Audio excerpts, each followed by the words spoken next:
Hi, this is Ideas Untrapped, a podcast about ideas on growth, progress, and prosperity. On this episode, I spoke with my friend, the Black Bandit.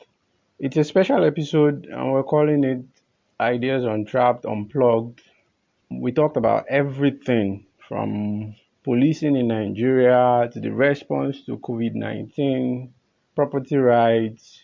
We just sort of have fun with it. I hope you like it, and thank you for always listening. You're welcome, man. Thanks for having me, Toby. Yeah, so let's just jump off from your article on Medium that you posted a couple of days ago about how we have reacted to COVID-19. I'm a bit tired of COVID talk, but it's where we are and we can talk about it. Can you just run us through a brief of your ideas in that piece? Yeah, so, right now we can't avoid talking about the coronavirus. It's all around us. Everyone's watching from home, trying to do as much as they can, protect themselves from cabin fever, save their mental health. So we can't avoid talking about it. But at the same time, we should avoid making decisions based on gut reaction. And so far it looks to me like a lot of decisions are changing depending on the social narrative, right? So you can think about the UK, first of all, attempted to approach their coronavirus strategy rationally to see how they could get to herd immunity as quickly as possible. But what the headlines and the social media narrative changes and it's like, 10 people dead, they quickly drop that and move to a containment strategy. And we'll see how that plays out in the end. But the main thing is to understand that whatever strategy a country adopts or chooses has to be a local optimum, right? Yeah. And then you have to design it for your population. So in terms of Nigeria right now, what's going on? Well, first of all, we know the NCDC has been ramping up testing capacity. We isolate folks who have tested positive, and then we've placed successive quarantines, right? But that's a mitigation strategy. Quarantines are part of an overall toolkit. In other words, there has to be some function or some objective that you're trying to get at. And so the quarantines form a part of that. So my hypothesis is that, there's three different ways you can think about doing this, right? The first one is you're using quarantines to sort of flatten the curve, right? And then after this initial wave is passed, you can use, sophisticated contact tracing tools to find and isolate any remaining cases, right? This is the most popular strategy that most countries are adopting. I think there was a very, very viral article on it by Thomas Pueyo, and he called it the hammer and dance. And then the second thing is to use the quarantine to flatten the curve. So it kind of assumes that you have a healthcare system and the bottleneck is ICUs, right?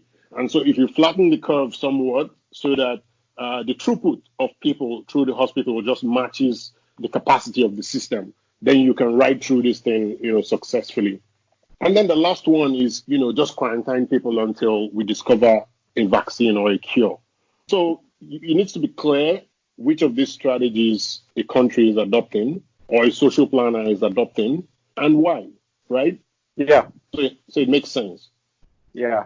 So with everything you've mentioned, how would you rate or where does our strategy fit in? I think our strategy is the worst of both worlds. And I'm saying that clearly, it's the worst of both worlds. Why? Because we don't have a way out of the quarantines. And at the same time, there's all the economic disruption that's happening that's also going to take more and more lives, right?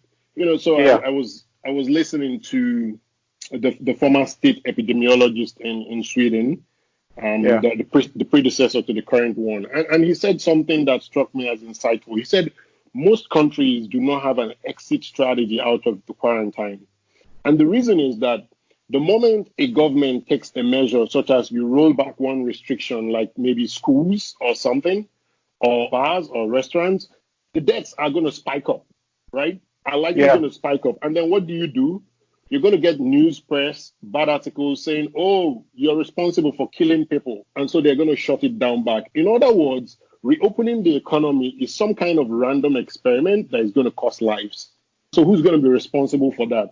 it's not clear how even the US, even Britain, are going to exit the quarantine because lives will potentially be lost.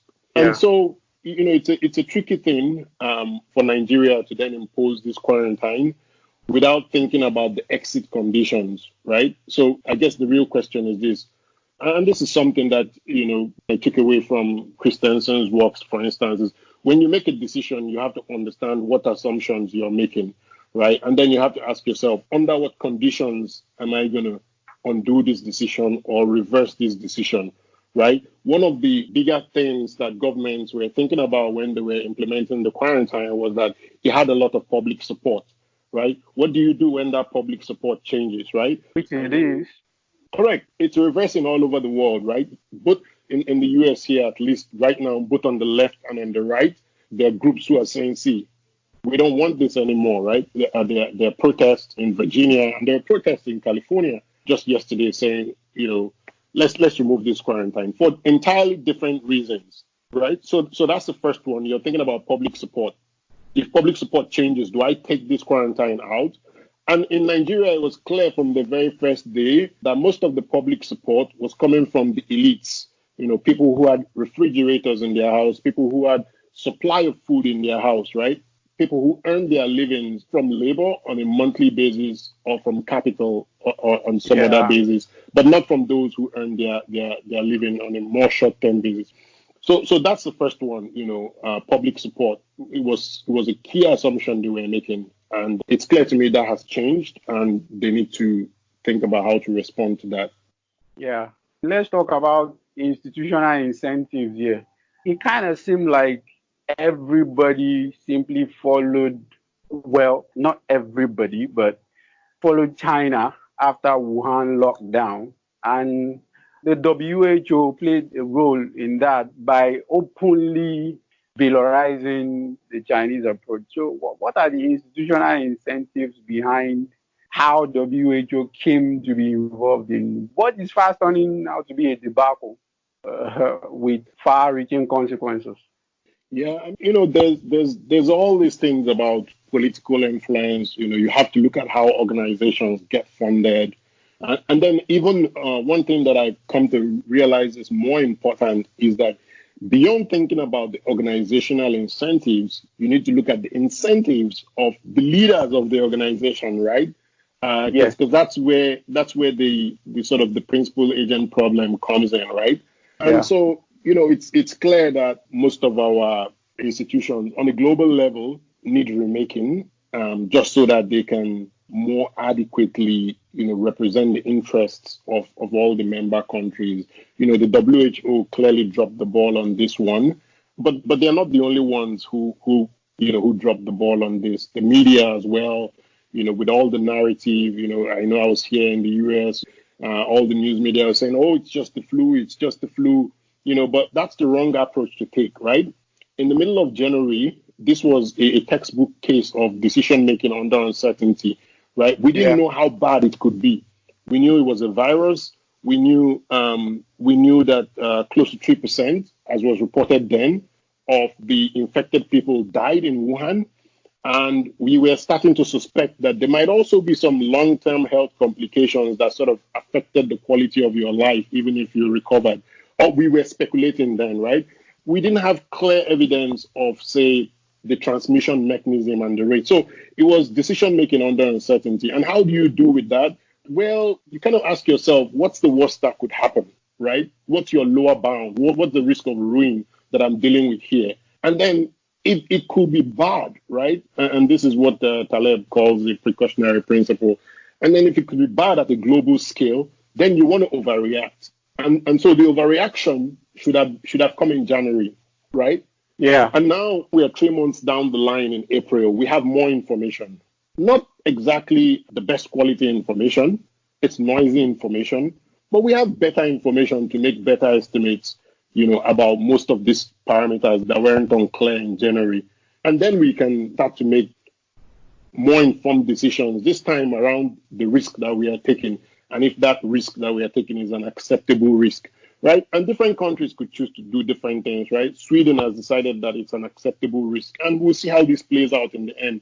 But I have to tell you that at least as of today, they don't appear to be doing so badly. Yeah, yeah. So we talk about institutions, right? But there's something I want to explore specifically, which is you talk about the principal agent problem, the Yeah. leaders of institutions. Because we have a saying, oh, it's not about people, it's institutions, and but a lot of people, I mean, if there's going to be any kind of inquest into this, they are going to finger Tedros in all of this. We know he's Ethiopian. We know Ethiopia is very close to China. We know he was a former foreign minister, basically a diplomat. So how much influence do leaders have on institutions, and do we pay enough attention to that? I perfectly agree with you. It's one thing that a lot of people don't pay attention to, and even sometimes, even as researchers, we make that mistake.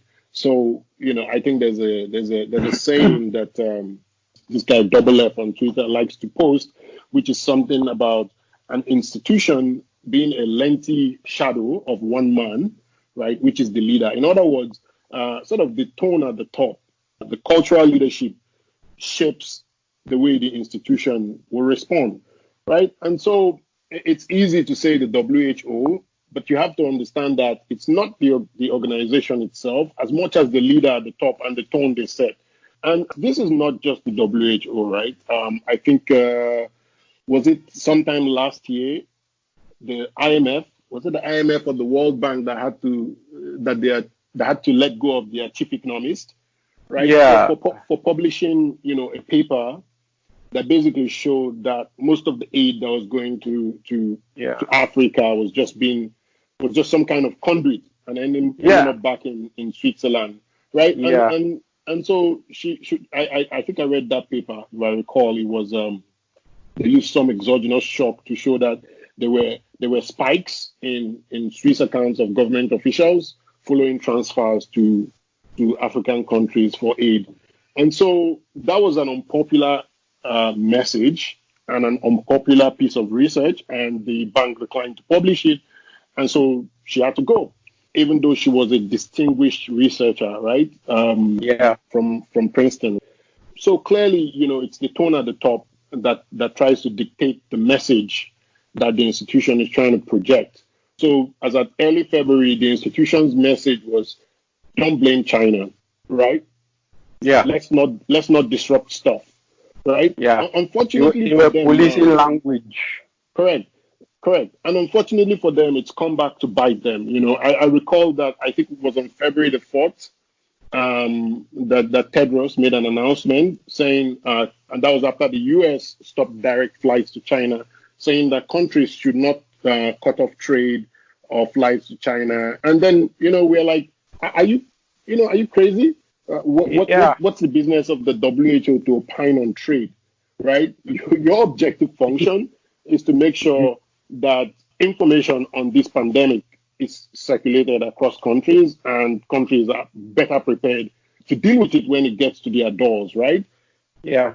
And so, they were lagging on that effect. But again, they are not the only institution that didn't come out from this exercise or from this test as well as they could. Yeah. So another thing I want us to bite off is globalization. I mean, now we're going to move on from the pandemic shortly.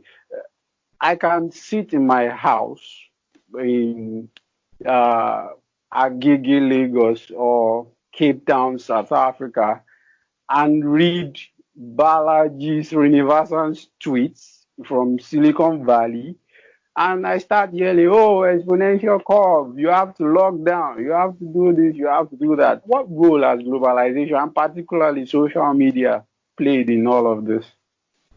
Yeah, so, social media is good. It allows for the dissemination of information really quickly around the world, gets information around traditional gatekeepers, but it also shapes narrative, right? Yeah, And that narrative can be deadly, when you think about it in the light of this situation. So I'm just going to give you what I think.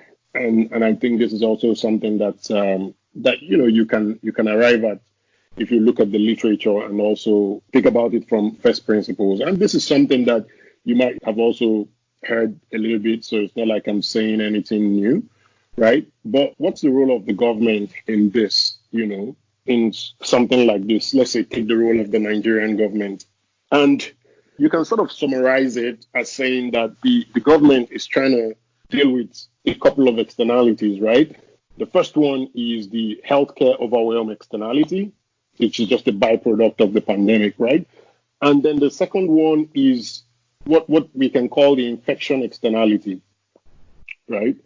And Yeah. the infection externality is just this idea that private mitigation mechanisms will not be up to the socially optimal necessary mitigation mechanisms. I don't know if that makes sense. In other words, if we were going to do like a bottom-up driven mitigation to the coronavirus, right? We all Yeah. don't want to die. You're going to take some measures to protect yourself. You're going to social distance naturally. I'm going to do the same, right? But our incentives to social distance might not be enough, but might not get to the socially optimal amount necessary to stop the pandemic. So it's the apple and bees problem, right? Yeah. And so the government now needs to step in to make sure, that there's some hurdle rate that everybody's meets in terms of social distancing and mitigation. The healthcare overwhelm externality doesn't even apply to us in Nigeria. We shouldn't be thinking about it. The only thing we should be thinking Absolutely. about is the infection externality, which is to say, your right to engage in commercial activities, right, should not Yeah. infringe on my right to life, Yeah. right? And so how to then do that effectively, given the circumstances and the income levels of the population and the demographics of the population, that's the problem that the government should be trying to solve.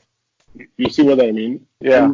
And when you then frame the problem that way, it's easy to start thinking about what the right approach would be, And so what I find unnerving is when people say things like, we have to shut down. Oh my God, these people are not shutting down. And I'm like, well, and your last speaker said, you have to understand the poor to think about them, right? This is rights-based development, and so if you sit 10 to 15 very, very smart people in a room and then you tell them, see, let's think about this problem. We are going to open up the economy. What's the best way to do it, right? I bet you come out with some really, really good answers. Yeah. Yeah. So we know that the chief of staff to the president is dead. Condolences. God rest his The soul. Yeah, the reaction again, social media being the lens here, was overwhelmingly negative. You know, that some people were rejoicing in his death and this and that, and Feyi, our mutual acquaintance, got into some trouble with his thread, and lots of issues. Now, one thing I want us to talk about is how did it go? How did it get bad for APC that quickly in terms of public support? I mean, 2014, 2015, these guys were riding high in terms of popular support, at least amongst the educated. I don't know how much that translated into actual votes, but I mean, in terms of discourse, there was an overwhelming consensus that we need change. So how did it get so bad for these guys really, really quickly? What's your prognosis for that? It's three words, right? It's the economy, you know. But I wasn't an APC supporter, for one. I was in favor of continuity in 2015. And the reason was simply memory, right? Institutional memory. If you observed in 2015, you would see that a number of people who were supporting APC then were on the younger side, you know, Yeah. and they were the people who had not experienced the same government in 1984, right? And so Yeah. there was a lack of institutional memory. I'm willing to bet that 20 years from now, we will be the old generation, right? And then suppose that Buhari was alive then and he came under the APC then to contest, we would say, please don't vote for him. But our kids will say, well, this guy has integrity, and they'll vote for him.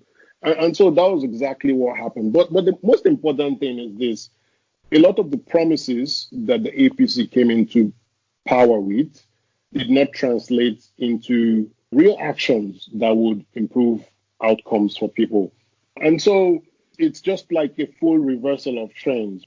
In the early 2010 to 2014, we saw a lot of people returning to Nigeria to start businesses. That was when the tech sector was booming, attracting all kinds of people from the diaspora.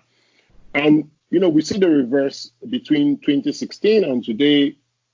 Professionals are moving in the other direction to Canada and Australia. And so it clearly tells you that something is not working. And what's not working is simply the economy. We've held out on making a number of reforms that we should have over the last 4 years. Reforms in both the electricity space, reforms in terms of the monetary policy, specifically how we deal with the exchange rates, and then reforms in the energy sector, right? We shouldn't be talking about modulation at this point. We should have wrapped up this subsidy business and even wrap up the whole idea of what they call it, bridging or stabilization, the PEF. Scrap all those organizations, that are feeding fat on funds that should have been deployed into healthcare, into education, even into infrastructure. Roads are like basic, and so the APC has failed to deliver on all those dimensions. And to make it worse, because a lot more people are idle and unemployed, we now see that at this point we are more divided as a people because, what do idle people do? Well, we sit down, we talk about what's wrong, we talk about how we blame the out group, right? Oh, maybe if we were separated from all these other guys, Nigeria will be a better place.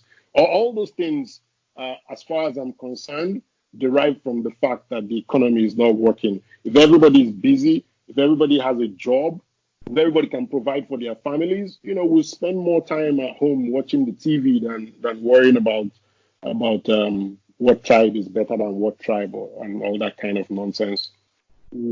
Interesting. Is it that these are hard problems should be a bit wonkish? I mean, Tyler Cowen has this post about O-ring sectors in the economy, and he tried to apply that to public goods. Take something like public health, for example. Say someone invents a vaccine. Any health worker can administer them either in the field or in the hospital. So that's not really O-ring. So you don't need everybody at every level of that system to be high skilled. But instead, it seems electricity is O-ring in the sense that you need distribution, transmission, generation, and every other thing involved to be working at 99%. How true is that? How true do you think? Is it that these are just hard problems for us to solve? Or is it just that we have an incentive problem, ergo public choice theory? What are your thoughts on that? So my thoughts on everything to do with Nigeria, right? I don't think the problem is the sectors, right? And yeah, we understand that some sectors are harder than others, right? But I don't think it's the sectors, I have been exploring this a little bit in my thoughts and in some conversation with friends. I think it has to do with rights. It always comes back to rights. What rights do you have as a Nigerian, right? Do you have any rights? And then what rights are those? And then how do you enforce those rights? And until we can answer those questions, I don't think there's going to be any progress. So you think we have a rights problem? Oh, definitely. We have a very, very big rights problem. So how do we start this? Where do rights come from, right? And we can explore this just a little bit, and Yeah, all go kinds of ahead. people have talked about, oh, maybe they are natural. Maybe we just agree to them. Maybe they come from God, right? Mm, And in the United States, right, we say, oh, life, liberty, and pursuit of happiness, right? yeah, But at some point, and I think the original proposal or the Lockean version was life, liberty, and property, right?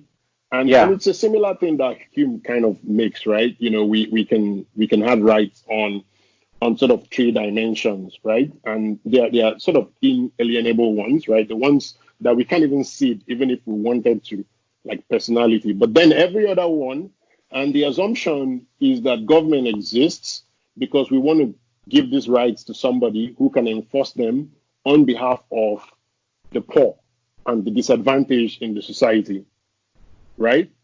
yeah, But then this goes back to, and what I found really interesting at the beginning of this year, the whole state capacity libertarian conversation that was yeah, happening on the Marginal Revolution blog, which is that in order for us to entrust certain rights to the government, to enforce them on behalf of those who cannot, right, we have to believe in state capacity, right? So yeah, to put it differently, let's take security, right? I'm sure the guy on body loan is not worried about security, right? of He course. can enforce his rights to a good night's sleep there.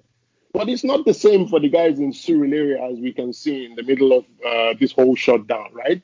They don't have a Yeah, right to a good night's sleep. It doesn't exist.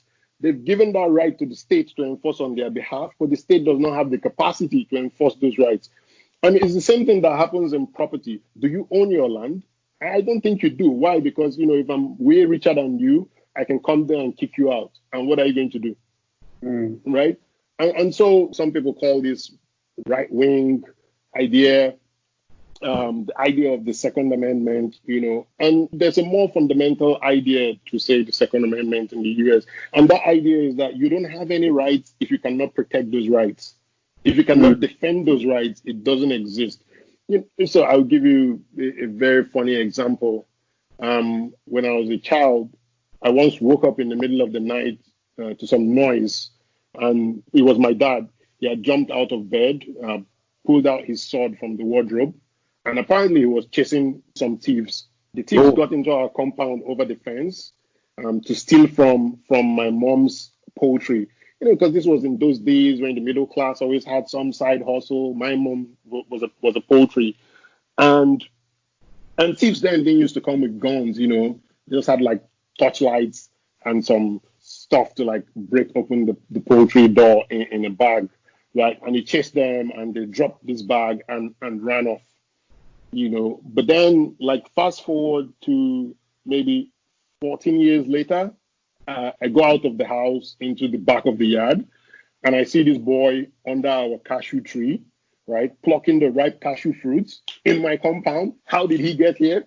And I don't know, right? And I accost him, and then this boy, because we're staying in the north in Kano, this guy pulls out a very long dagger from his wow, jalabia. And I ran, of course, the 12-year-old me, I ran back into the house, right? And called for help. And by the time we got there, the boy had gone away. And so in that specific scenario, right, I did not yeah, have rights to the cashew because because I might speak all the English from now till next year. Well, the right belongs to that guy standing beneath the tree with a dagger, and that's all. And so the idea of property rights is something that we need to think about. A number of people have explored this a lot in terms of what the existence of the Land Use Act means, for instance, for investments, where you're beholden to the whims of a political agent, right? So it's, yeah, it's it's it's just a crazy mess. It's something we have to sort out before most kinds of development will happen. What rights do we have? I do because you see the thing about doing business in Nigeria is that a lot of times the rules change in the middle of the game, mm, right? And why do the rules change? The rules change and come back to what you can do and what you cannot do, right? And so we need to, you can call it a social contract. I'm not really a fan of social contract theory. Some people will say we need to renegotiate our social contract with the government as opposed to what they are supposed to do for us as citizens, specifically what their role should be in our lives. Many of these other problems, right, I think are just a byproduct of that conversation not happening. Because there are other ways that we could use the market to solve a number of these problems that we think are really hard today, whether it's in the energy space, whether it's education, whether it's primary healthcare, right? Not necessarily, really expensive healthcare, but primary healthcare, right? Malaria, infant mortality, childbirth, right? Those are things that still kill hundreds of thousands of people every year, and they're easily solvable, right? And so that's just what I think. All right. So much to chew on. Thinking about this right-based approach to development. I mean, you talked about the Second Amendment in the U.S. Now, how do you deal with issues like, say, okay, you have the right to protect your rights. So you can own a gun or whatever to defend your property, because it's yours. But again, as I'm sure we both learned from Nozick, that there are moral side constraints. So you may have the right to defend yourself and protect your life, but you don't have the right to hurt me in that process. You're constrained by that. Okay?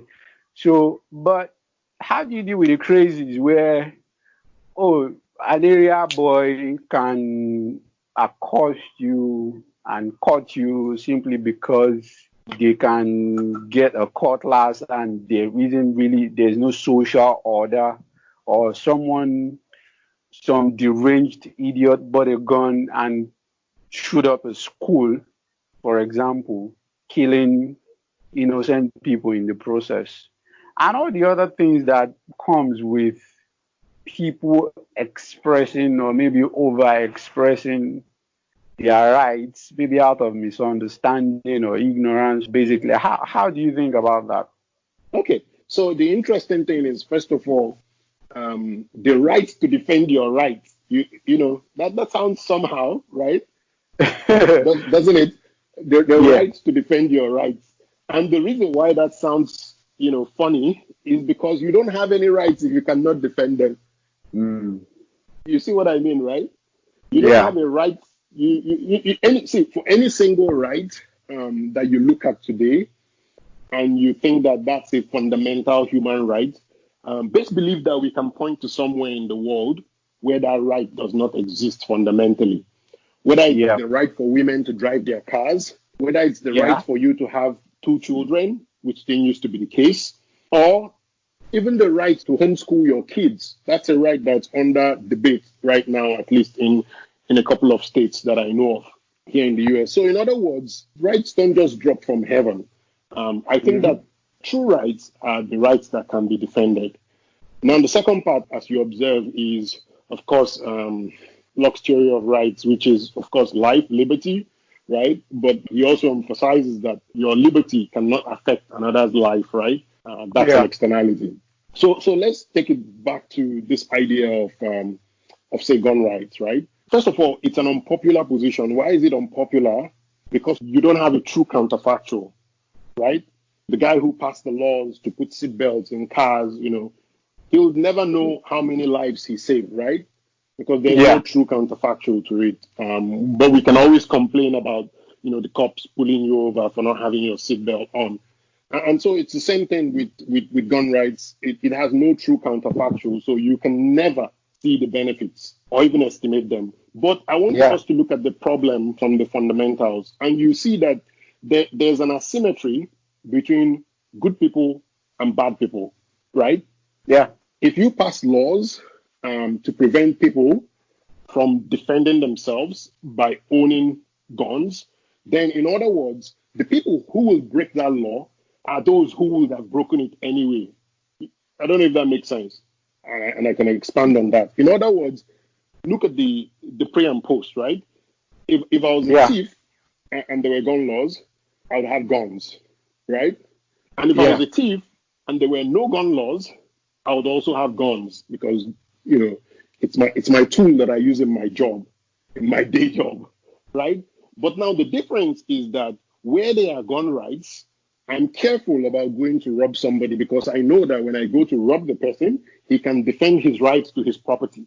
But in a culture where there are no gun rights, then it simply means that upfront, the government has given me, the thief, an advantage because I know that when I get there, he's going to be defenseless. So it's a fundamental asymmetry, which is that thieves would always have guns, regardless of gun laws. But the innocent homeowners who don't really care about violence, but just want a way to protect their property rights, are now the ones who have to pay for that law, in other words. And, it's a very interesting thought experiment, right? But, just dial back to, say, when America was in its infancy, right? And your property rights, were just a function of how well you could defend them, right? As a lot of Irish settlers found. And then that's where, if you want to compare Nigeria to America, you should always be comparing it to like the early 19th century. That's where we should be comparing ourselves to, the rights to anything you have. Imagine the state did not exist because we know that there is no state capacity. And then imagine how the system should work from bottom up. And then that's the solution we should go for. It is the same thing with the COVID-19 thing that we are talking about. Individuals are good at assessing, risk to some extent, maybe not up to the socially optimal level. But I could remember when the corona outbreak happened, everybody was social distancing, right? We didn't need a quarantine. You go to church, there was a lot of space between you and the next person on the queue, right?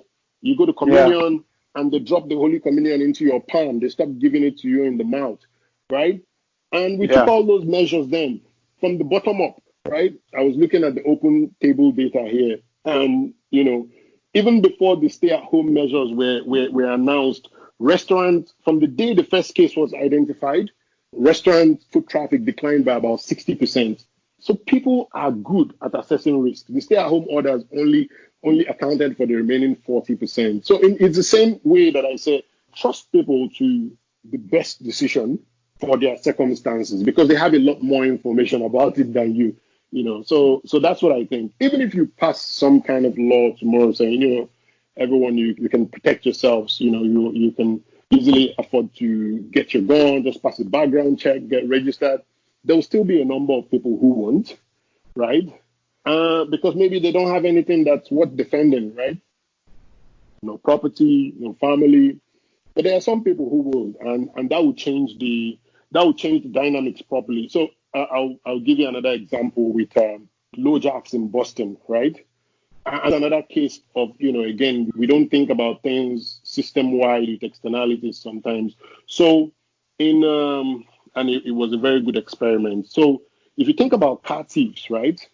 Yeah. Car thieves don't want problems, right? They just want to be able to go to a car in a lot, enter the car, steal the car, and then, ship the car down to Africa or Jamaica or somewhere, right? And make some money on it. So, but a huge problem for them then was knowing which cars to attack, right? Now, imagine a situation where there was no mechanism, right, to protect your car. Then they could just steal 100%, right? But it turns out that, and now see the interesting thing. This is what was really interesting about the experiment. Is a paper by Ann Iris and Barry Nelboff from either 78 or early 83. So if you install a LoJack in your car, right, which is this stolen vehicle sort of recovery mechanism that if someone breaks into your car and steals it, they can catch the person. If you install it in your car, you incur some costs, right? Yeah. Install it, but your car doesn't get stolen, right? So you don't incur the benefit. It's the insurance company that enjoys the benefit, right? And so individuals will not put LoJacks on their car because why should I spend the money when I'm going to get reimbursed by insurance, right?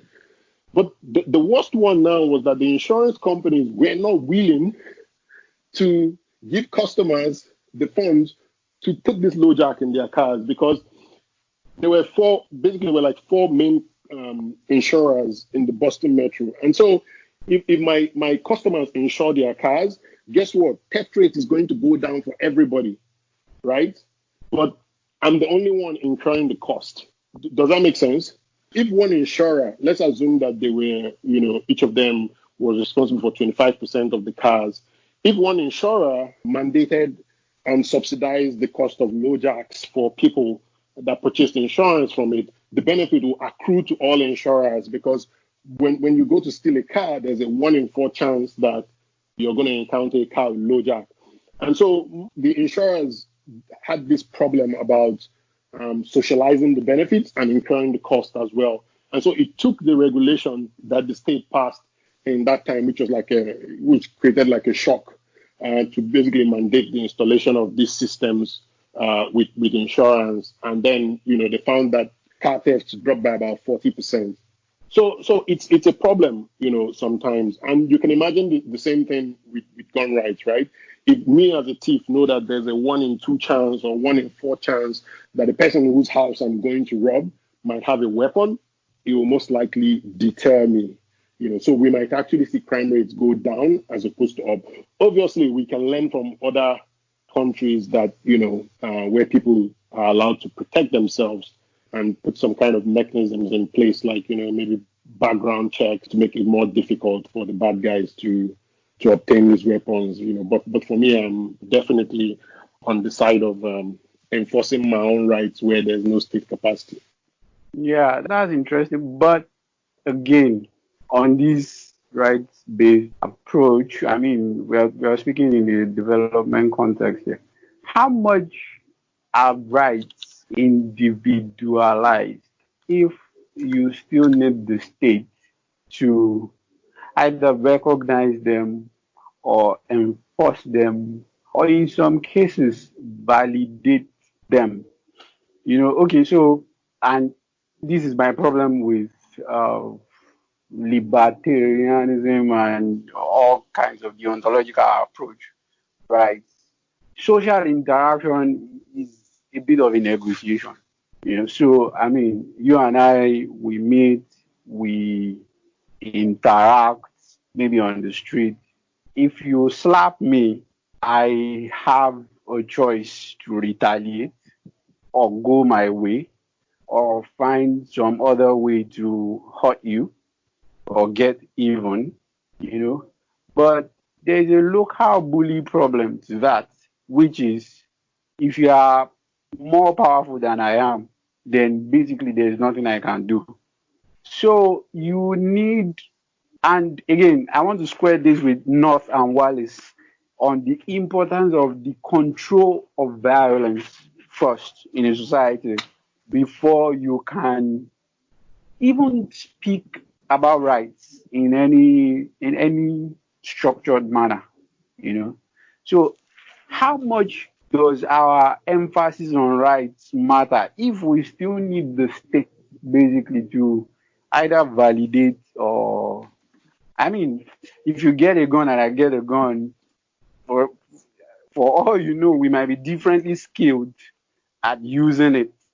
So I mean, there's still some, like you said, there's still some asymmetry, and it seems like even a local optimum can only be reached via some kind of external adjudication process or dispute resolution mechanism, So how much does it make sense to speak about rights in an individual sense if we still need an external enforcer?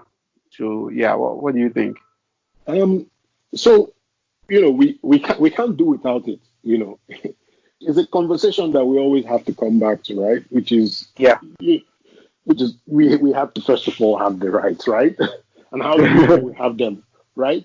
So I guess my response would be that one, I'm not a no state libertarian, and the reason is that the state has its uses, right?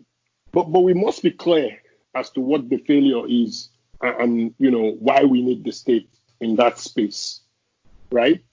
Yeah. So, I've only talked about rights as the issue of rights as a fundamental problem. And the reason why I go back to rights is that many of the other problems that we want to solve, right? And this is, when you talked about O-ring, and we can bring this back and forth if you want. Many of the problems that we want to solve, right, they start from the assumption that people have these rights. There's no way you can talk about a principal agent problem without talking about rights, right? In fact, the principal agent literature literally developed from the property rights literature. Yeah. Right? The moral hazard literature developed from the property rights literature. So for instance, if you look at the power sector, a very key problem that you see there is that there's a hold-up problem, right? And it's not just in the power sector. If you look at many manufacturing concerns, and I've had conversations with businesses where you see we don't want to hire this person and train this person before they leave. What's that? Hold-up problem. But you also see the hold-up problem a lot in infrastructure. All these things assume that rights exist. So, in other words, before we even start to solve the real problem or the more visible problem, right, whether it's a coordination problem, whether it's an information asymmetry problem, whether it's a hold-up problem, we have to first of all solve the rights problem. And that is the thing. Now, in terms of the rights problem, I think it's very, very easy in that if people understand what their rights are and they can agree on what to do with it and do what they want to do with it appropriately. So let me give you a simple example, because again, like you said, an individual is just part of a community. So in my community, we actually have community lands where this land is owned by not the individual, but the community, right? And then every, say, number of years, like about 10 years, right? They look and they see, is there another age group that has come of age, right? And then they say, okay, look at this, the people born within this period, they've come of age. And then the community apportions them some land so that they can farm and feed their families. But of course, we have to pay for that land, but it's a token into the community purse, which will then go into doing other things for the community, other kind of social activities, age grade, mass grade, all those things take funding, right? Obviously, I'm not in the village, my dad takes care of most of those things for me, but he's there to make sure that when they shared the land for me and my younger brother's age grade, he made sure he went there, surveyed the portion that belonged to the two of us, and then he paid the token for us. In other words, the property rights have been devolved to the community. And that's by agreement. Again, can go back to Hume and how he thinks about how property rights have come about. And one of them is sort of by accession, right? Well, not by accession is one of it, but I think the more important one that I wanted to talk about is sort of like possession. When you've been somewhere for so long that there's no historical record that anybody was there before you, and so you've come to own that piece of land. And so we devolve our ownership to the community, right? But it's a clear decision to allow the community decide those rights. And now we can deal with other problems like principal agent problem, right? How do we know that the guys at the head of the village association are not, maybe carving this land up differently, giving one person more than the other one, but the only reason we can have these conversations is because we've moved past the property rights conversation. But now this is the sad part. Even though we think we've moved past it, right? I might wake up one day and decide I want to go do something with my land. And then the governor of my state then will be somebody who doesn't really like me or my village or my family, right? And then it's going to be like, screw you. You're not getting a C of O. And so do I really own what I think I own?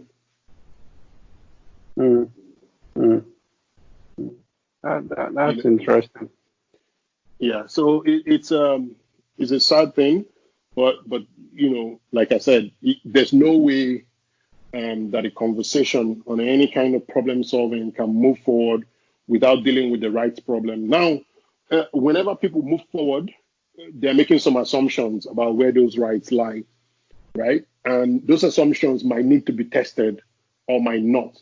They might eventually get tested or they might not, and you can ask any lawyer So when I was in consulting, I was in business recovery. So I had a lot of business, talking with lawyers that do liquidations, right? And Yeah. they have a lot of stories to tell you. You can ask any of them if you ever get one of them on your podcast about property rights, especially when it comes to liquidations. That's when you know who really owns what. uh, all right. Let's talk about ethnicity, right? An elephant in the room for a lot of things we talk about in Nigeria.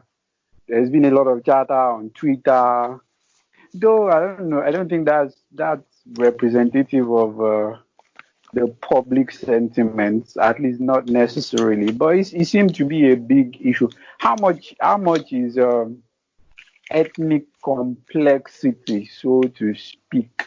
How much is it holding us back?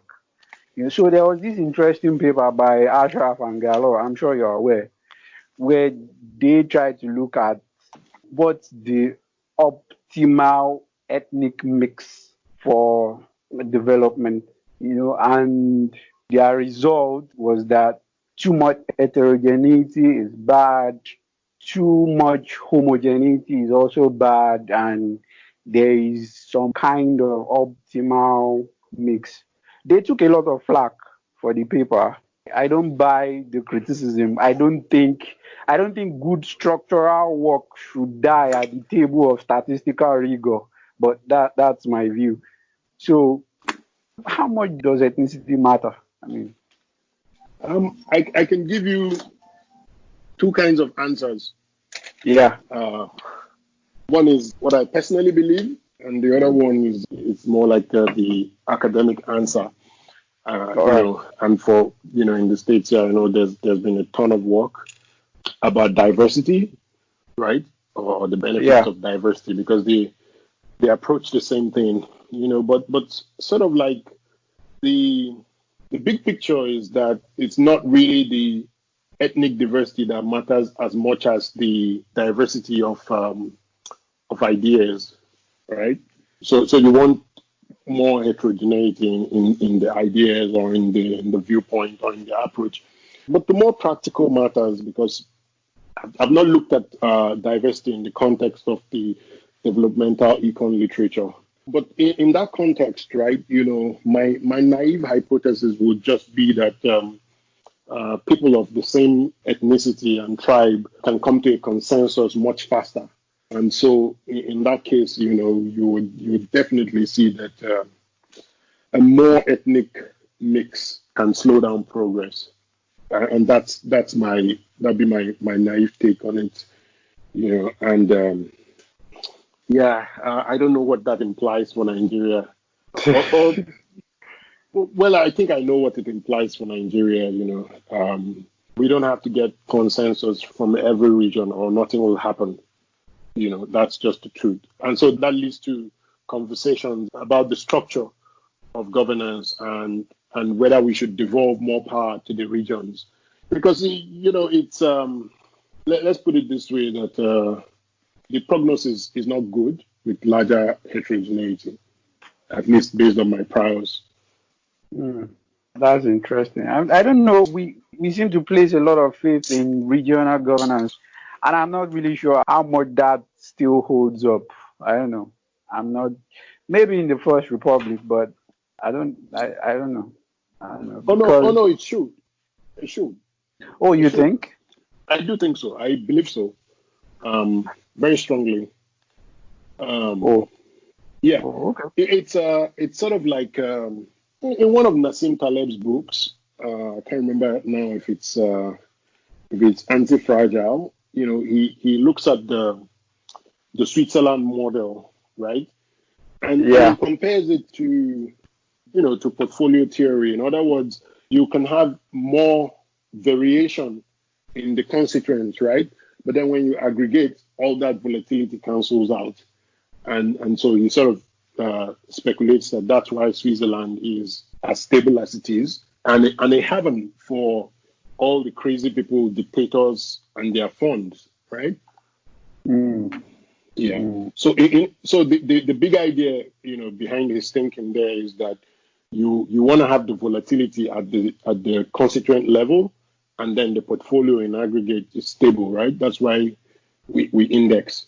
The market volatility is about 20% a year, but then if you go down to the individual stock, it's about 50. I'm not sure how much that applies to human behavior, but I'll take your word for it.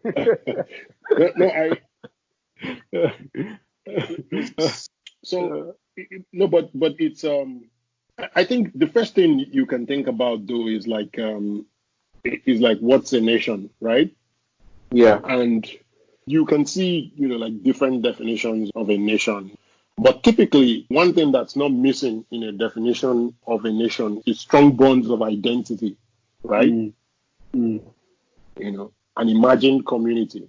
And so the more diverse it is, then you can imagine that within that nation there will be in groups, there will be out groups, lots of quarreling. I think when I just popped back on Twitter, that was when I saw, this was before the whole Corona stuff, and the government was trying to take a loan, but there were arguments from different sectors that, why are we taking a loan of this much? But these guys are getting this portion, these guys are getting that portion, right? Yeah. And so that's one reason why you want to also devolve power to the regions. Let the regions be responsible for their projects. Specifically within two areas, right? You can think of why that would be very, very useful. So let's think about policing and security, right? Policing should be done at the regional levels for the simple reason that, first of all, the guys at the region know much better than the guys at the center about the kinds of crimes that occur there. It's not a surprise that anytime the federal government wants to get involved in messing with a state government, right? What's the first thing they do? They change up the police commissioner. I know specifically for my state that one thing that we never liked was when you bring somebody from Kano State or somewhere, and then you just throw him into Anambra State and you're like, be the police commissioner of Anambra State. He cannot speak the local language.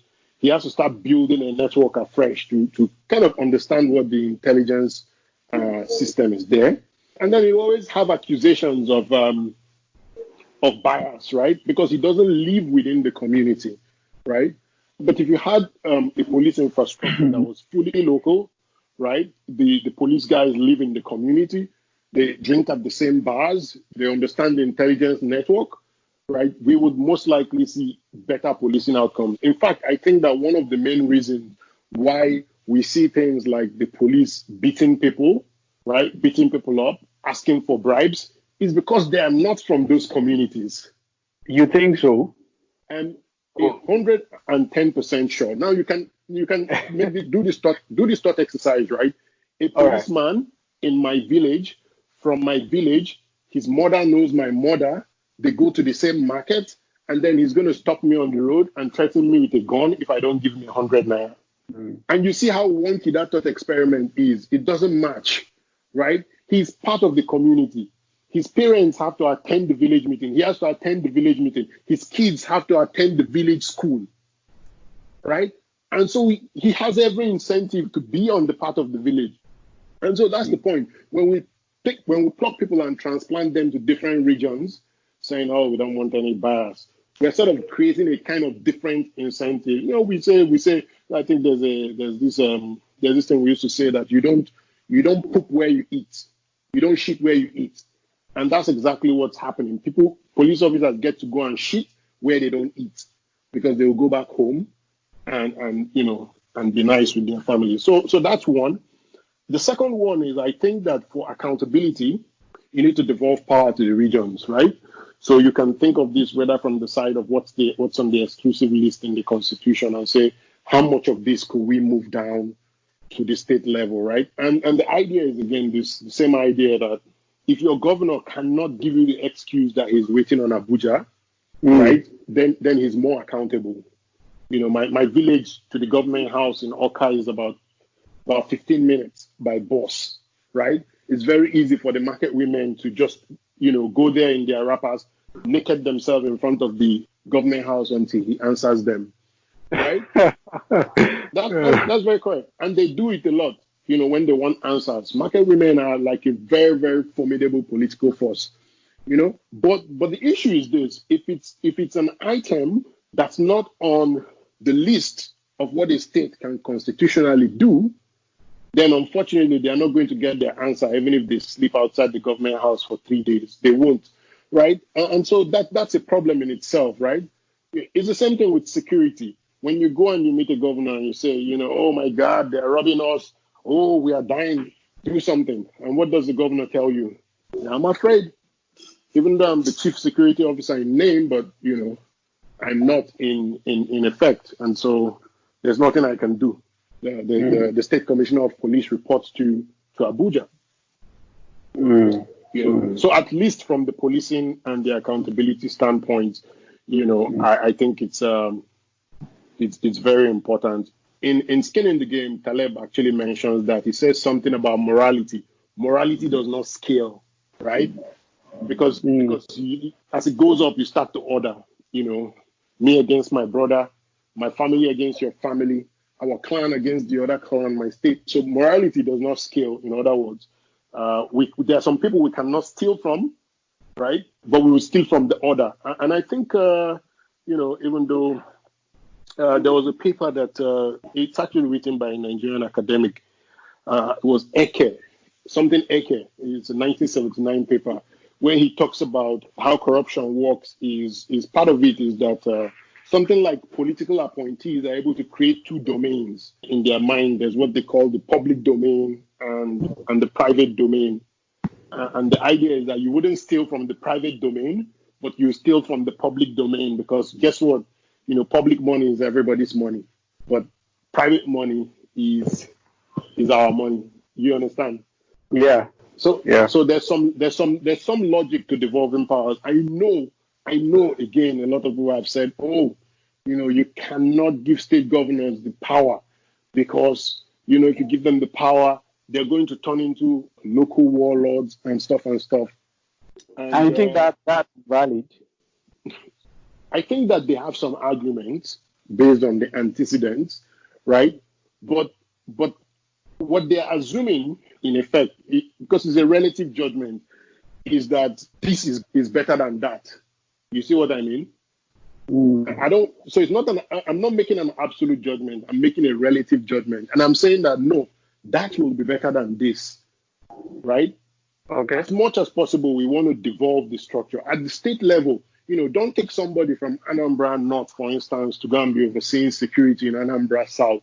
No, the same idea, of devolving the security infrastructure is what you do within the state, and that's the idea behind community policing as well. That's interesting. But don't you think there's also a human capital problem to that? Like if our police are better trained against biases, understanding their civic duty, and again, properly equipped, they don't have to carry guns to control rioters, for example. So wouldn't that solve some of the problem, and identity wouldn't matter as much as it does today? Brother, if we could get rid of our biases, we'd all just stand in line and be singing Kumbaya. Right? Yeah, that is the nirvana that we are talking about. That is the heaven that we are talking about, which is this idea that we start to see beyond the self, right? And we start to see each other as the same thing. That's exactly the same thing as getting rid of every single bias in our bones, right? So, but again, sorry. The NYPD, for example, is not accountable to the governor of New York. So, if we reform our judiciary to be properly accountable, would identity still matter? Like if the Attorney General's office or DSS can investigate corruption in police and vice versa, wouldn't that solve some of these problems? I think our structure is just chaotic, undefined, and sometimes poorly constitutionalized. What do you think? Yeah, so I think one thing that comes again through this, because I'm also thinking about my thinking as we have this conversation, is that I'm a very, very strong proponent of decentralization, right? Yeah. And the Catholic Church has this decentralization rule, which is basically decentralize as much as possible to the constituents, right? Hmm. And decentralize as much decision making as possible to the constituent, because the parish understands its parishioners better than the diocese, which understands its parishes better than the archdiocese, which understands its diocese is better than the Vatican. Mm. So it's the same idea that I think about when it comes to policing, right? Now, I think there's a role for the federal government, but I think that role should come in the form of coordinating, right? So you can imagine interstate crimes and the FBI, right? I think there's also a role for monitoring at the federal level, whether it's the Yeah. judiciary or some kind of commission that is expressly set up for that purpose on a permanent level. But in terms of the actual policing work and the responsibility for those outcomes like security, the responsibility should be at the lowest possible level. Mm. The ownership of that responsibility. Monitoring can happen elsewhere, right? Because we Yeah. can monitor from Abuja and say, we need to bring in the police chief of XYZ state, and explain these numbers, right? Yeah. Mm. These That's extrajudicial interesting. killings, whatever. But in terms of the responsibility itself, that should go down. Yeah. Yeah. Yeah. So let's talk about corruption. That much vaunted word. Uh, there's one thing that homogenizes our leaders, and that's Mhm. oil money. you know, these states can say, "Oh, I'm the opposition, and the center is unfair to us." But when it's time for the RMAFC to meet every month, nobody complains. The Nigerian Governors Forum can simply sit down with the federal government and the Federal Executive Council and withdraw from the ECA. And I mean, sovereign wealth fund can go to hell. You know, how much is corruption holding us back? So my answer is going to be funny, but my answer is not much. Okay, Yeah, I explain. think that. So I think that more important than corruption, right, is the Yeah. property rights. That's Mm. all. You understand? So again, me coming from this angle of saying we need to know who owns what, right? Corruption, I feel like it's and there's a few models that suggest that corruption is efficient, right? So I'm not against corruption when it is efficient, right? Yeah. But again, again, I need to distinguish, like my good man Jonathan, between stealing and corruption, because because he was right. He was very right. You know, it's very easy to mock on the surface, but he was right. Stealing is when you put your hand in the till and you take what belongs to someone else, right? Yeah. Corruption can be efficient, right? In the sense that in my mind at least, corruption results from moral hazard, right? There's a Mm. principal agent relation, right? And then the agent is able to take an action, hidden action, that the principal does not observe. So what do I mean? I'm trying to get the government wants to issue a contract for XYZ road, right? Lagos to Ibadan road. Now, Yeah. the individual in the office that will approve the contract is the agent, right? Now, I can Hmm. influence that agent by giving him one very, very nice Jeep that has something in the trunk for him, right? And then he awards Yeah. that contract to my company. That's what I call corruption, right? Okay. Mm. Because I've induced him to take an action that the agent doesn't necessarily approve, that the principal doesn't necessarily approve, right? So that's what I call corruption. It's very different from what happens typically in Nigeria, which is what I call stealing, which is where the guy and he just well, it's still a moral hazard problem because the government officer who puts his hand or the political officer who puts his hand in the kitty and takes that money has taken a hidden action. So, yeah, you could say it's semantics, but, I think one requires a lot more bravado than the other. And one is actually more odious, at least to me, than the other. So one of them, when it's like, say, some kind of advance fee to cut some red tape and make things faster, we could overlook. But the stealing part is the one that really gets to me. Now, in terms of holding us back, I really don't think that's what holding us back as much as individual property rights. The last speaker you had, or the second to the last, which was Mansour, I think, and he talked about how you could export your cashews, right? Mm-hmm. And somebody else at the central bank, because of some law, would seize your FX and disburse to you in Naira at some rate.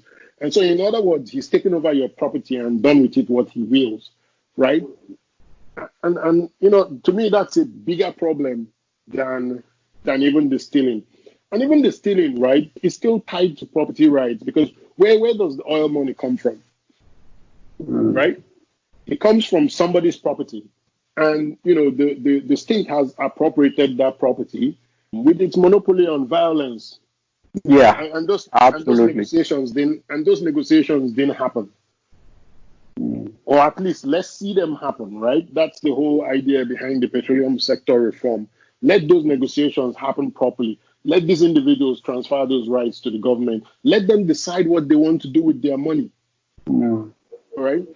And contribute what they will to the center, So, my take is that I feel like we can't even talk about corruption when we haven't sorted out the fundamental arrangements between the individual and the state, what we can do, what we cannot do. In fact, let's even understand properly if we have no rights, right? The people in China, they've understood that for a very long time, right? They've understood the limitation of their rights, and they understood that basically they have none. And they're fine with it. They live under that assumption, right? The state comes tomorrow and says everybody have 3 children.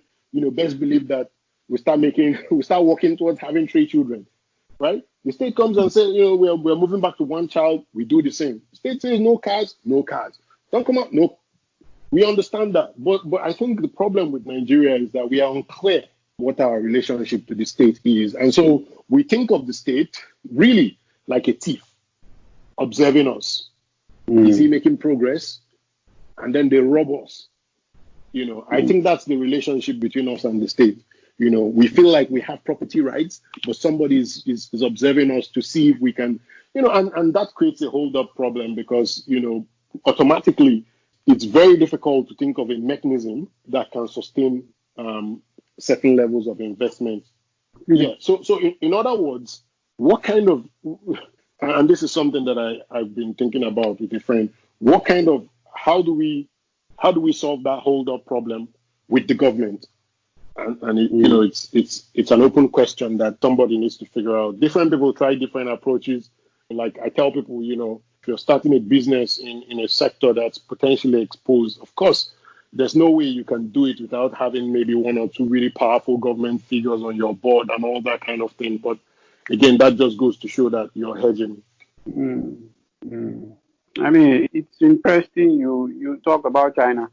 I think Ang Yen in one of our books, I think our previous book, that's the Cornell political scientist, talked about how local officials in China actually leverage what would call corruption, which is personal connection, to actually provide public goods and develop their locales, their zones, their schools, their roads, urban housing, and things like that.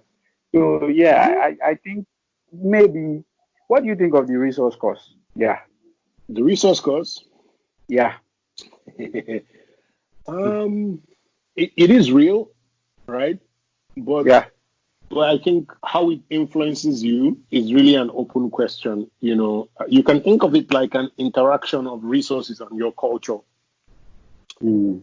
And that interaction will then depend on how, what does your culture think about, for instance, saving? Mm. What's the cultural propensity to save? And then you shock it with say, resource discovery. How does that change? So that's actually what I think. That is not the resource course itself that matters, but how it interacts with your culture. So in our case in Nigeria, I don't feel, again, I don't feel like it's the resource cost that's predominantly affecting us. You understand what I mean? So Yeah, I'm with you. yeah, because again, I feel like it's the property rights issue. Because the approach that we take to oil money, Mm. in my head, I feel like we don't say we have excess cash, right? So let me put it this way.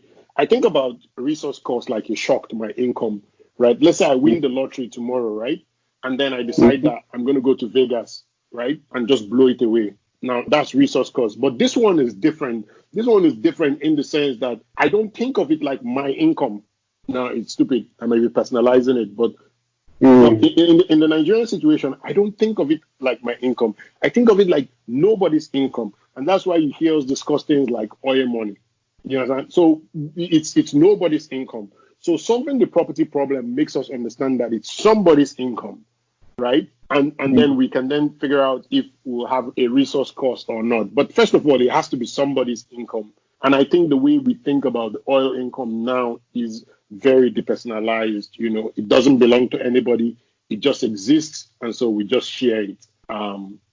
Now, to some extent, yes, it does affect other sectors in the sense that it's prevented us from developing our people and looking at other ways that the government can generate revenues. And this feeling that, we have oil income to look at in the worst case scenario. But yeah, it's unclear to me, right? Because the Dutch disease, right? The whole idea of the Dutch disease is that there was this income shock, but it was a culture that was more homogenous. For us now, it's different, right? Because there's oil, and it should belong to this sector of the country, but unfortunately, because of the military regime and our structure, it belongs to the federal government. So it's very unclear what's really going on. But to the extent that it prevents us from looking at developing other sectors of the economy, yes, there is a resource cost. Mm. Mm. That's interesting. Is there any other thing at all that's on your mind that you like us to talk about? Um, let's see. Mm. Let's keep talking about Nigeria. I mean, the political future. What's your outlook?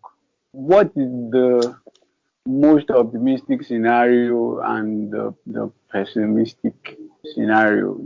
People are already talking about 2023 as usual, and of course, there's zoning is already coming up. Whether we'll have our first Igbo president, or maybe it's going to be Tinubu or El Rufai, or whatever. What do you think of all that? Uh, I'm just afraid that when it comes to Nigeria, and it's sad, but I don't see, I don't have any hope. Hmm. Which is a strange space to kind of be in.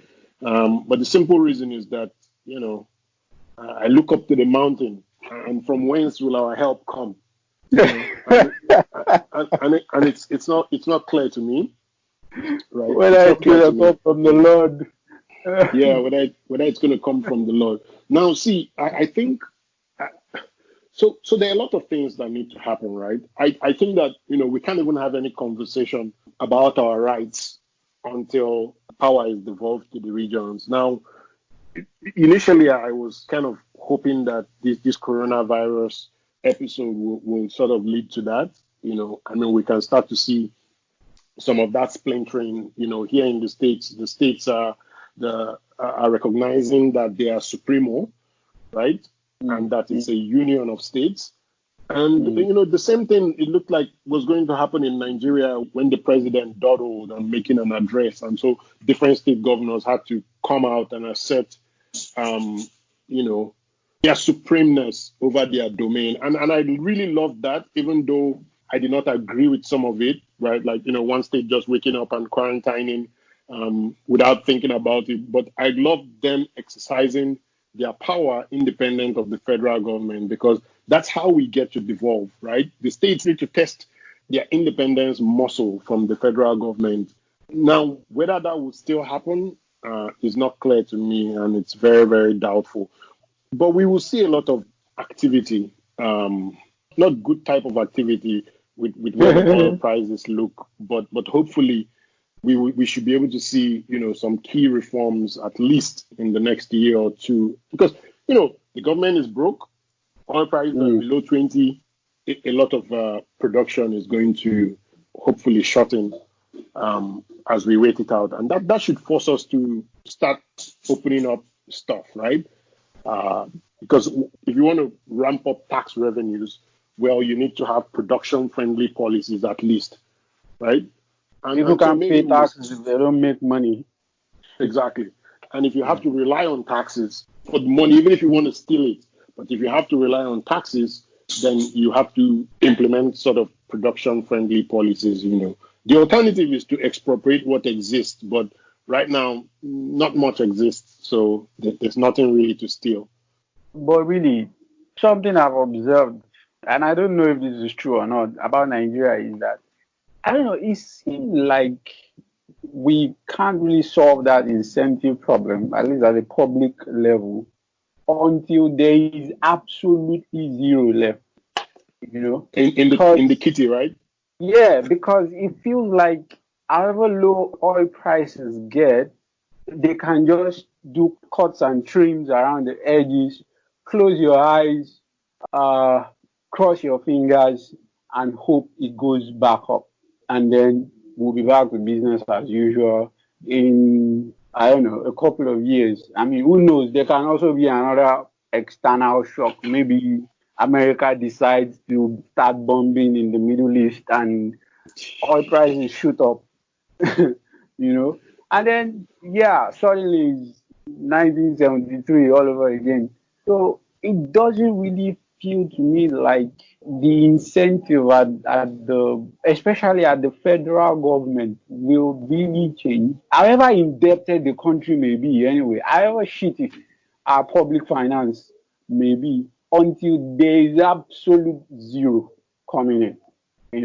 It seems like there's always enough to pay people with power to, I don't know, do anyhow, so to speak.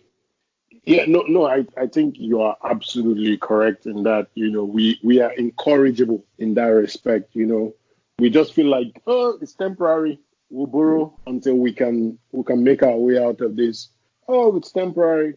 We'll just print more money until we can make our way out of this, But I don't think that's sustainable, right? Because I feel like, at least I didn't really look into Tinubu's article about budget deficits the other day, but obviously, the United States has already set some kind of grand example for countries with low revenue to get their way out of the coronavirus situation.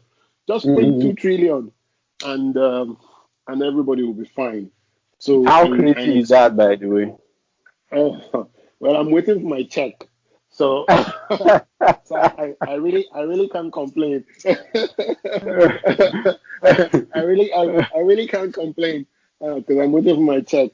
But yeah, so they've kind of drawn the roadmap, because we like to copy these things, and so we should see ourselves printing plenty of money in the near future. Now, if as a number of people predict, which is that the demand for oil never goes back to the levels where they were, simply because people's habits have changed. We've compressed a decade of change into 3 months or 6 months, or then definitely by 2022, hopefully we should see radicals coming out to contest for the 2023 election.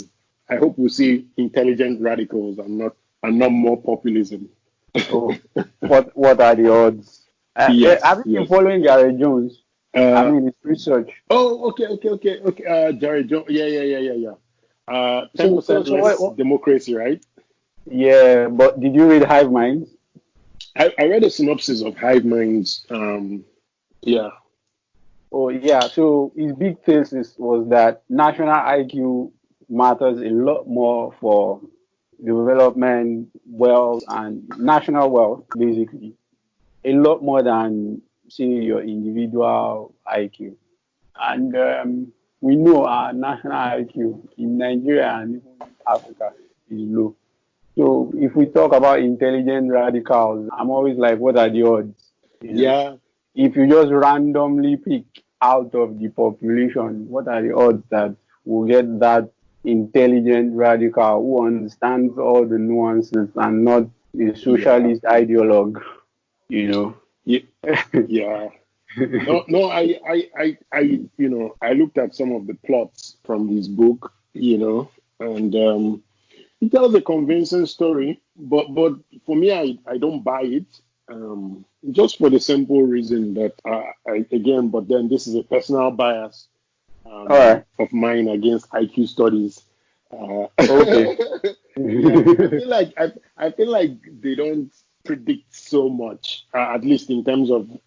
I mean, people say they predict income, right? Yeah.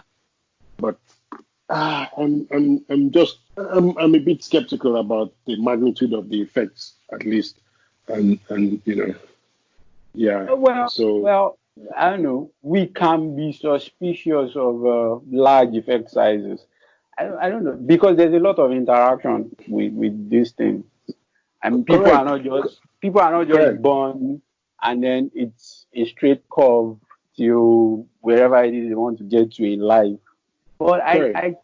I think the core of the profession, behavioral genetics studies, I think they hold up pretty well. Even if the effect size, if you want to debate whether it is 10% or 50%, I think it still holds up pretty well. At least some of the biggest studies in the field, from plumbing and code, they've replicated really well.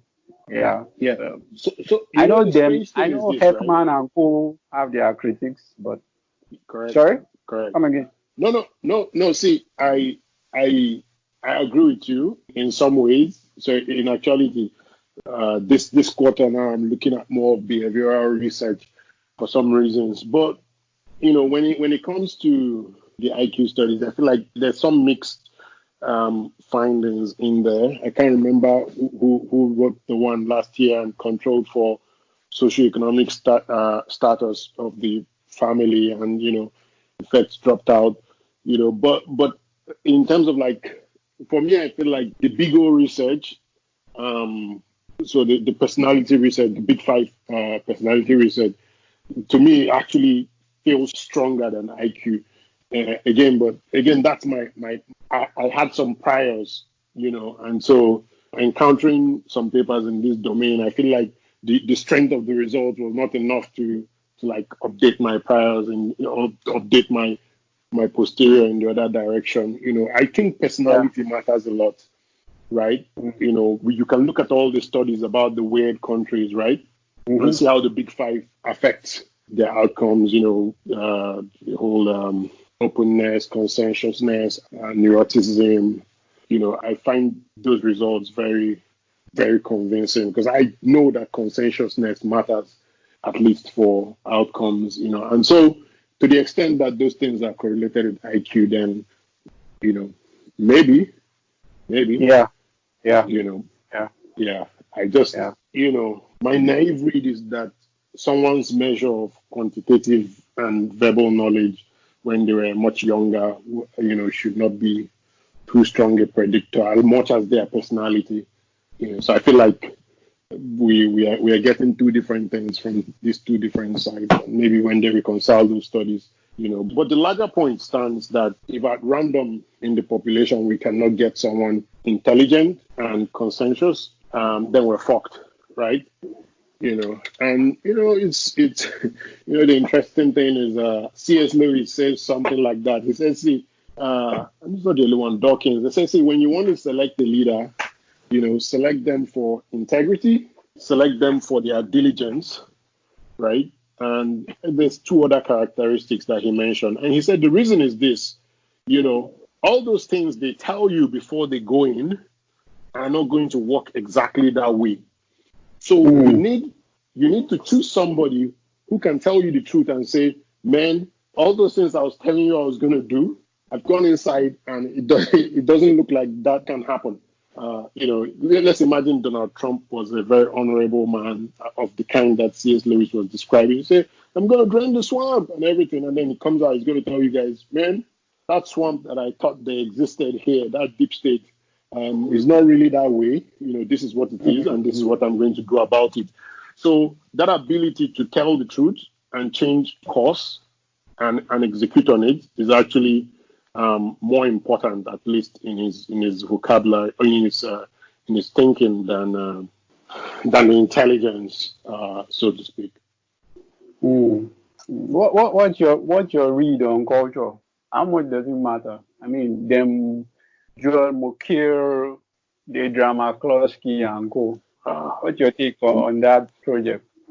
It matters, it matters, but it's a double-edged sword, right? It cuts both ways, right? So one side of the sword is, you could say, for instance, Chinese are very hardworking, very diligent, and then the other side, you could say, but you can't trust them in their dealings with outsiders. Same thing. There's always two sides to these things, right?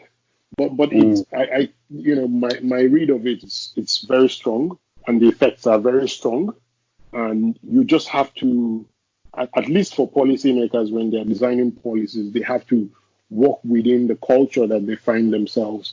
And it's just like. So, for instance, I think one big hindrance to foreign businesses at first in China was getting over, say, their aversion to paying bribes or their aversion to joint ventures and that kind of thing. But there are some things that, those guys don't even consider bribes, right? And so they consider them to be gifts. So what do? Are you going to say, in my culture, this is a bribe, in your culture is a gift, so I'm not going to do it? So that was a very important thing that I kind of picked up, at least from my read of at least the Chinese landscape. Now, bringing it to Nigeria, I was actually discussing this with a friend from the Middle Belt, and he said, that he actually thinks that's true. There are a lot of things that we might think are bribes, just the way we think about it broadly, with our whole ethical mindset shaped by Christianity and all that, but for them it's just gift giving.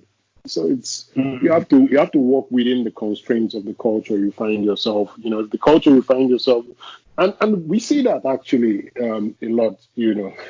Like I actually know people who hire employees and expect them to steal, right? Yeah, and I guess things just go on fine, right? And I'm sure we've all seen this, right? I mean, when you hire a security man and you pay him say 20,000 a month, right? You're probably asking him to steal one way or another. Or have a side also. Yes, but sometimes there's a latent expectation that, see, I've had 1, 2, 3, 4, 5 security men. They all stole from me. Therefore, all security men steal. And so the next security man I hire, I'm going to price protect, and I'm going to pay them less, so that on average, it's not going to cost me more than I planned. That's rational expectation, Abby. so don't even get me started on that. So that happens. All right. There's one other debate I would like to pull you into right now.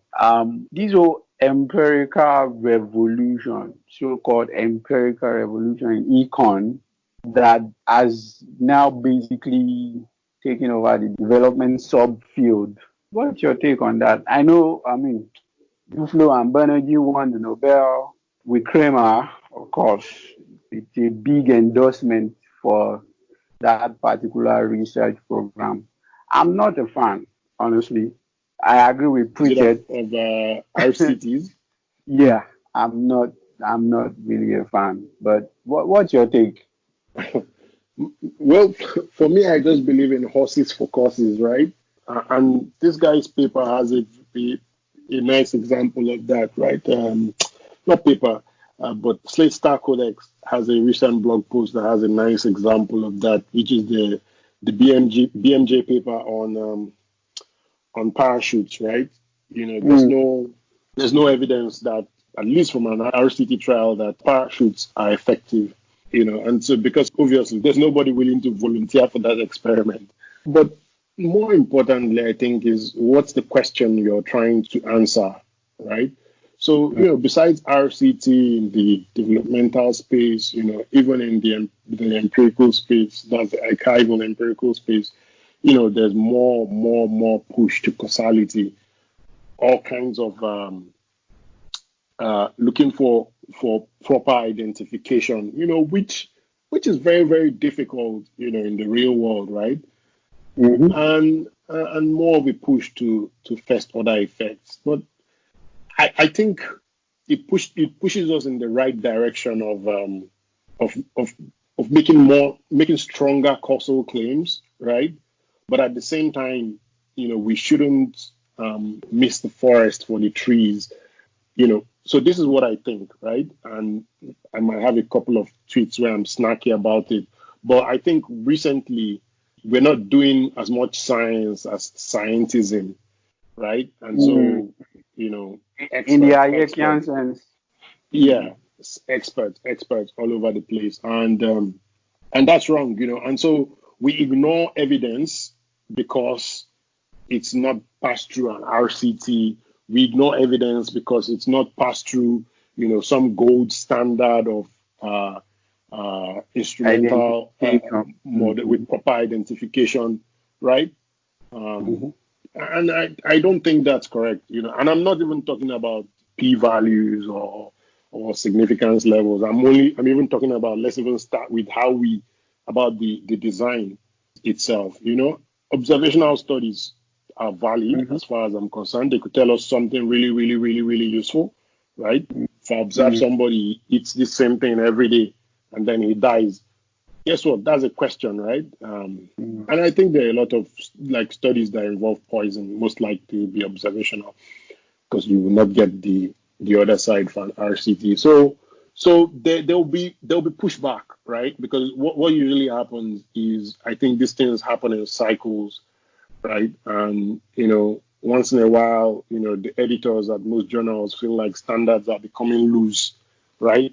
And then some young guys come up with some new methodology and they're like, my God, this is the best thing since sliced bread. This is how everybody should do this now because it solves for this, And so older researchers will tell you, just learn the method, but don't worry too much about it. Focus on the quality of the question that you're trying to answer. So it's really tough, because if you read older papers, I've had older researchers say that, man, based on today's standards, I couldn't have gotten shit done, because it's the kind of evidence they want you to have. I think it's just the evidence standard. I think is too high for the real world, And I kind of worry about the policy implication, though. I mean, if we can do like a time reversal, some of these results would predict or maybe recommend that the Industrial Revolution probably shouldn't have happened because there is no causal evidence that it will work. But we know that it did. I mean, here we are. No, so what you're talking about now is scientism, right? In other words, is what Taleb says: the absence of evidence is not evidence of absence, right? Which is this idea that, masks don't work. Why don't masks work? Because we've done several regressions and we didn't find effects, right? But that's not true, clearly, because your grandma will tell you that. Are you kidding me? You mean if you wear this thing on your nose, it's not going to work? Of course it works, right? And the only thing is that your methods probably don't capture the effect sizes or something. So, but then, and now that's where it becomes a problem, right? Because the CDC and the WHO will take that absence of evidence, right, as evidence of absence and say masks don't work, But Mm. that's not what those papers said. Those papers said we fail to reject the null that masks are effective, right? Yeah. So you see scientism. Scientism is this idea that the true explanation of the statistical test differs from what the test itself is. And we see that a lot, you know. I think people should just be careful with social science research in general. I mean, like Andrew Gelman said, there are no true zeros. So, yeah. So, I mean, there is no absolute starting point. I mean, multiple things are interacting at the same time. So it's always strange to me when I see development studies and, oh, you have money and you want to decide whether to build a power plant or do cash transfers, for example. Oh, the evidence clearly says cash transfers work, people have these positive income shocks over 9 years. But are they in the field to measure the effect of the power plant 30, 40 years down the line? So it's crazy, man. Yeah, Taleb says, you can macro BS, but you cannot micro BS. And then the second thing is also to understand that most of these results are about mean effects, right? But Yeah. in the real world, sometimes and many times you don't really care about mean effects, right? Yeah. In other words, you might be looking for some part of the distribution, not the average, right? Maybe you're looking for the left tail. For instance, the conditional cash transfers you mentioned might be that on average this worked, right? Yeah. But the people you're really interested in might just be the people with on the left tail of the distribution, maybe the really poor types, right? And then their outcomes might be different, So again, that's why just for me, like I usually prefer I like papers that sort of break the distribution. Maybe they do quintile regressions because they tell me more if the outcomes are different for different parts of the distribution. So again, it's horses for courses. I think the question comes before the method, and it might just be that the question does not want you to use RCT or something else, right? So for instance, I think this coronavirus drug that Gilead is trialing, I think it's an observational study as opposed to an RCT, right? And we'll learn. Yeah. So the method comes, the question should come should precede the method. When people try to force your questions to conform to the method, I feel like they have a dog in the fight, Interesting. My main shtick that is we can't just copy these developed countries. It's not going to work. Thankfully, we have Sweden and Iran as natural experiments to observe. But I feel like we can even do better than them, right? If we really put our heads together, I saw all those videos about Iranians licking the wall on their mosque, and I'm like, this is a disaster trying to happen, right? But the Swedes have been more sensible about it. Protect the old, increase spacing in restaurants, prevent more than 50 people in the same room, right? Because the dosage matters, right? The viral load matters, and we can do something like that. Bottom up risk mitigation. The government should spend its time, right, and money, and buy up all the masks that they can in the world, and just be sharing the mask for everybody. Like literally, at the bus stop, the conductor should have like 50 masks. Just distribute masks. That's the best we can do, right? To contain the spread. And if Nassim Taleb is right, that can quickly reduce that can reshape the curve, so it's not as exponential, right? And then allow people to mitigate risk the way that they feel like.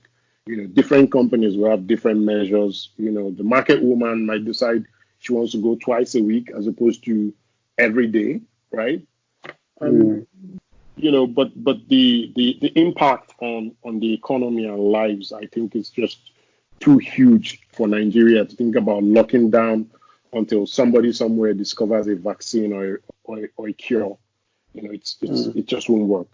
It just won't work. The interesting point you made about viral load, I completely forgot about that. I read this paper, I think 2 days ago. I mean, though it's a preprint, but I don't really know how much firewall against bad idea is the peer review process these days. So, but basically, what they found is that lockdowns are actually worse for viral load, and the fastest spread in the measured population were via domestic exposure with shut down population and public transport. Oh, definitely. I think I responded to someone this morning. I was like, if you've ever ridden on the subway in New York, you cannot be surprised at the outcomes in New York. In rush hour, it's like, my God, it's like I've never seen so many human beings in such tight situation. You can't even reach into your pocket because it's really, really tight.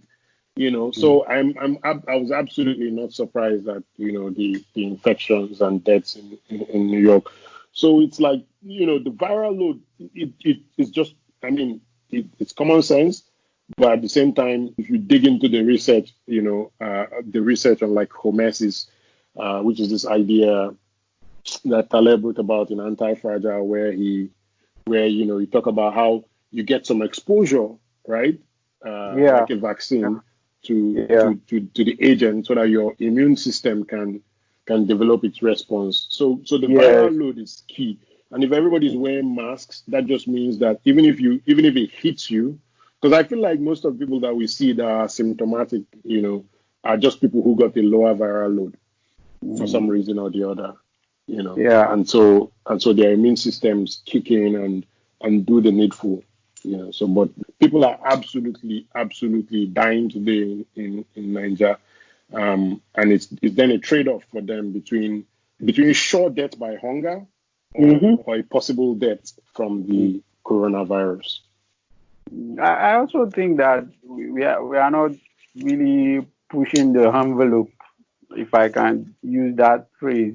I don't think we should really be bogged down with luxury ethical concerns from the West. So Robin Hansen has been really big on variolation. And I don't know why African governments cannot do that. Why? I mean, let healthy young people get deliberately infected, and then you study. We know the young people are relatively immune.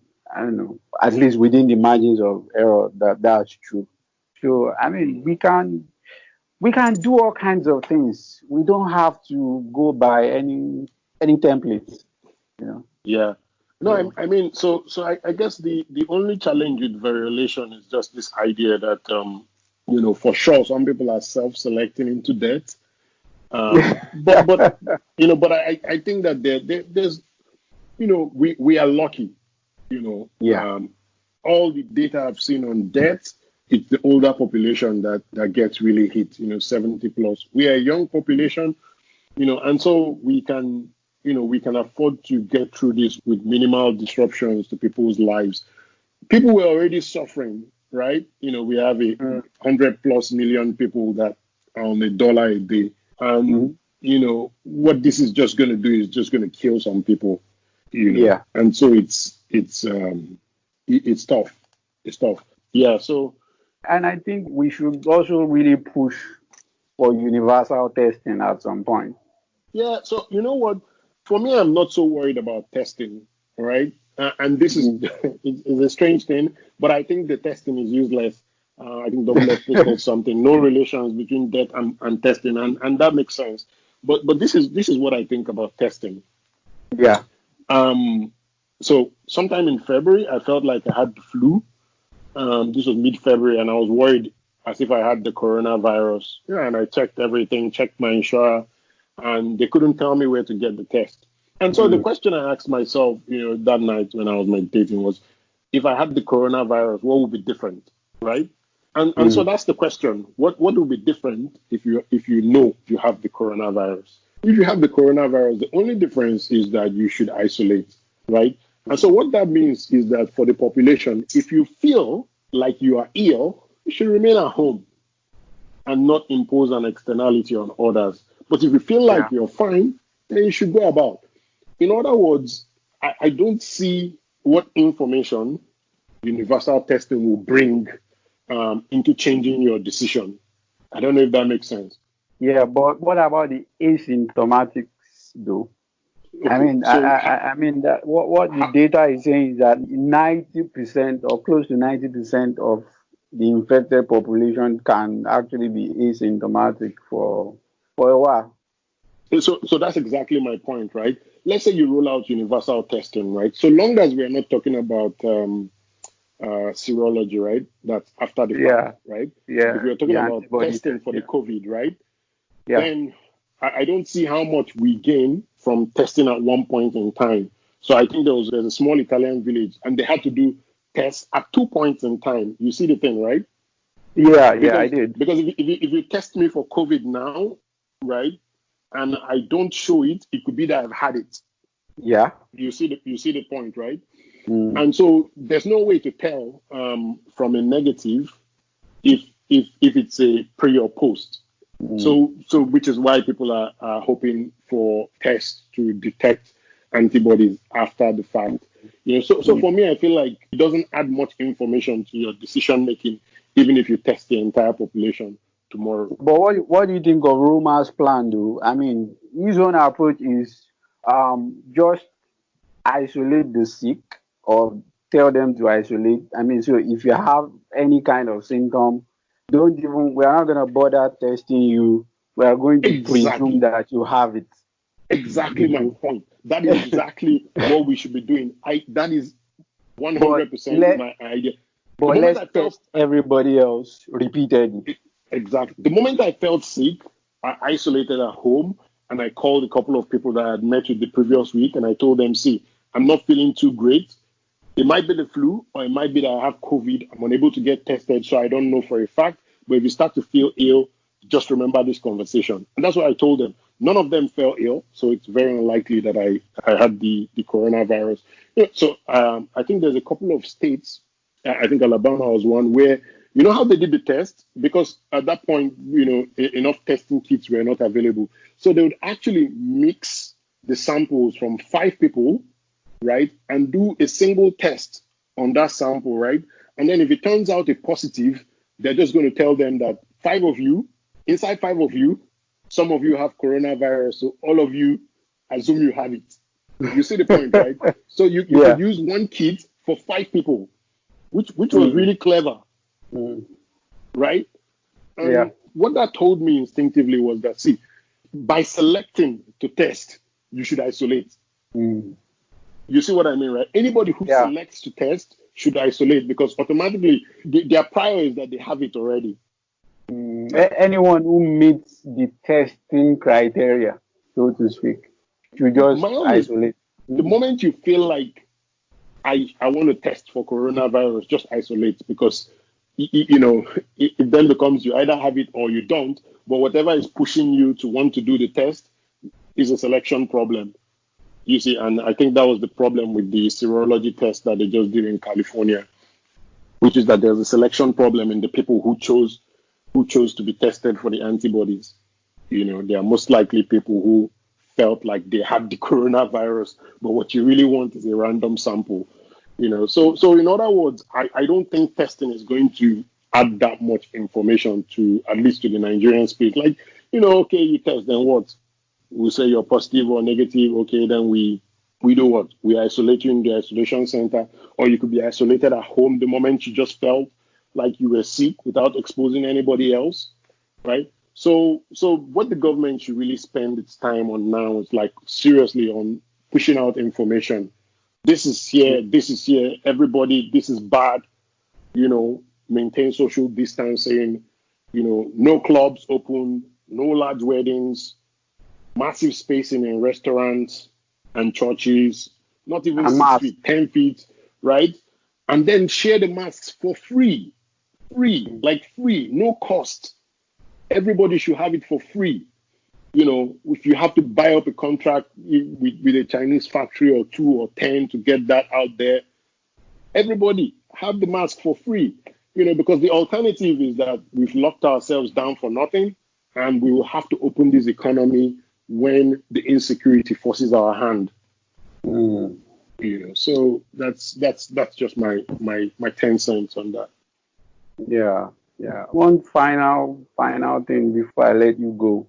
What's the one big idea that you really like to see spread far and wide? Maybe Nigeria or globally.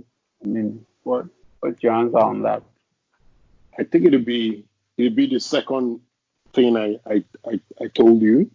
The second thing I pointed out in the conversation. You don't have any rights that you cannot defend. That is literally my mantra. There's a very interesting book, if interested in martial art, by Rory Miller. Something about you cannot outsource the defense of your family. You understand? You cannot outsource the defense of your wife, of your kids, right? And so any rights that you cannot defend, you don't have. Rights don't come from God. Rights don't come from reason. Rights don't come from nature. They're not like natural rights. Rights don't come from the air. Rights are only those that you can defend. And that's the one big idea that, you know, I like most people to really reflect on and ask themselves every single right they enjoy in their life. Can I really defend this right if the push comes to shove? Can I defend my rights to a wife, to a child, to this apartment? Can I defend my rights to my farm, to my business, to my religion?